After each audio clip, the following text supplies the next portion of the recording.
আজ আমি নান্দুম রাডি মাছ দিয়ে আলুর সান তরকারি, মাছ দিয়ে বেগুন বাগারটা দিলাম, দিয়ে মাছ দিলাম। চলে নিয়ে মাছটি দিলাম।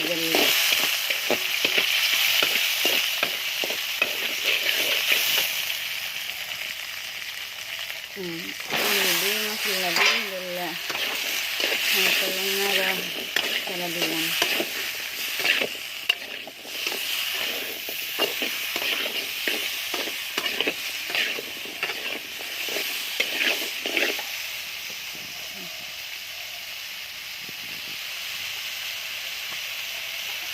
মশলাটা একটু কষে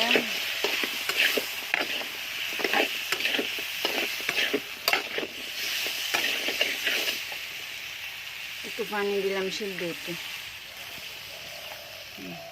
হালকা একটু পানি দিলাম সিদ্ধ হতে।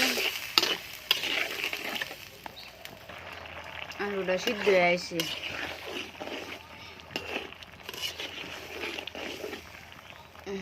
দিয়া